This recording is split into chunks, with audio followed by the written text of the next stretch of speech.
فاسألوا أهل الذكر إن كنتم لا تعلمون. Seterusnya Ustaz, persoalan yang seterusnya adalah, apakah hakikat sebenar apa yang dibawa oleh para habib, yang mana kadang mereka mengatakan habib saja automatik keluarga Rasulullah sallallahu alaihi wasallam. Automatik maksudnya? Maknanya dia otomatis. Habib saja, apa-apa habib semuanya adalah ahlul bait. Wallahu alam kesahihan sama ada mereka benar-benar ahlul bait ataupun mereka hanya mengatakan dakwaan mereka sahaja. Silakan Ustaz. Para pemirsa, para penonton ilmusalaf.com yang dimuliakan oleh Allah Subhanahu wa taala, Ahlus Sunnah wal Jamaah membangun akidah mereka di atas keseimbangan. Tidak ada gulu, ya, tidak ada tafrid, ya. Tidak berlebih-lebihan, juga tidak kurang dalam berakidah. Sebagaimana mereka mencintai Ahlul Bait, sebagaimana mereka menganggap mencintai Ahlul Bait mendapatkan pahala dari Allah Subhanahu wa taala, menyenangkan hati Nabi sallallahu alaihi wasallam, namun mereka tidak bersifat ghulu, berlebih-lebihan terhadap Ahlul Bait. Ya, Ahlul Bait keturunan Nabi sallallahu alaihi wasallam kita hormati, kita hargai, namun mereka tentunya tidak kita katakan mereka maksum, kemudian mereka pasti masuk surga, mereka tidak punya salah, ya tentu tidak demikian.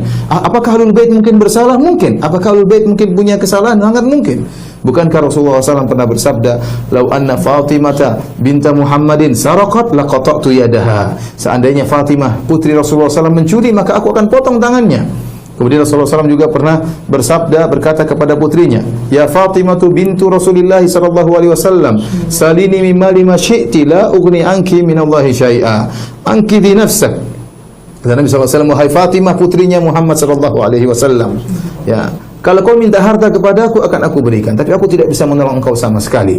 Ya, selamatkanlah dirimu dari neraka jahanam." Ini Rasulullah SAW ucapkan kepada Fatimah. Rasulullah SAW menyuruh dia beramal saleh. Rasulullah SAW menyuruh dia untuk menyelamatkan dirinya. Artinya apa? Tidak ada jaminan bahwasanya Ahlul Bait itu kemudian selalu benar, tidak ada salahnya, kemudian tidak pernah keliru. Ini tidak benar. Oleh karenanya dalam mensikapi Ahlul Bait, kita pun tidak boleh berlebih-lebihan, tidak boleh ekstrim dalam mengagungkan, dan juga tidak boleh ekstrim dalam merendahkan. Tapi kita mengambil sikap yang wasat, sikap yang tengah, yaitu kita hormati mereka.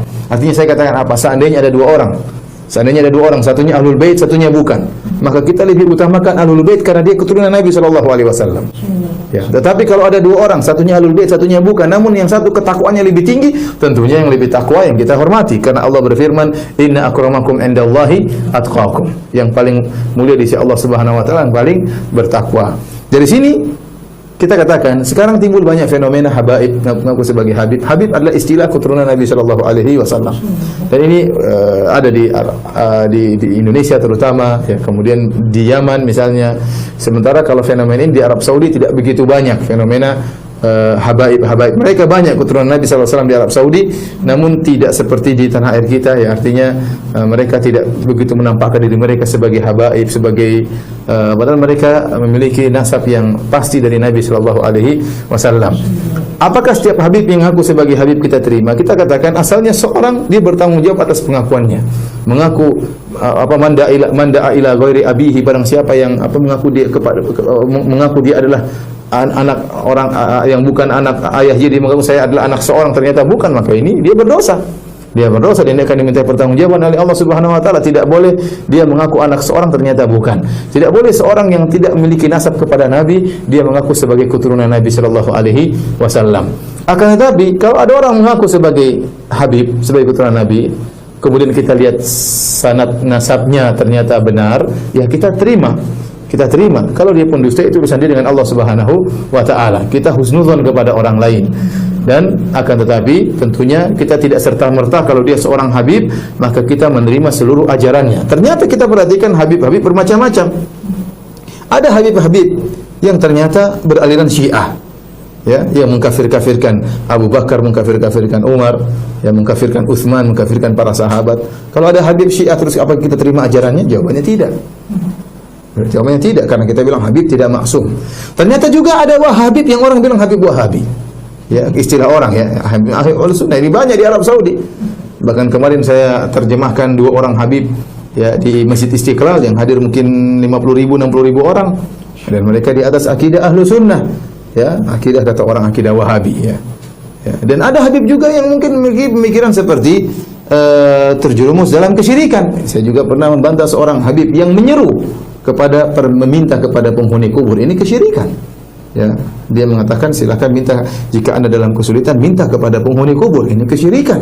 Maka meskipun dia seorang habib, justru cinta kita kepada seorang habib, kita tegur dia, kita ingatkan dia, sungguhnya apa yang kau serukan ini merupakan apa?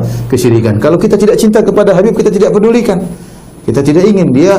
Makanya saya katakan habib, ya, sebagaimana nasihat dari para habaib yang saya dengar langsung dari habaib Ahlus Sunnah, mereka mengatakan kita para habaib justru memikul tanggung jawab yang besar. Kenapa? Karena kita seakan-akan mewakili Rasulullah SAW.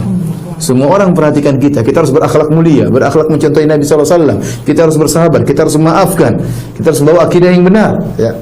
Karena kalau kita membawa kekeliruan, banyak orang yang akan terpedaya.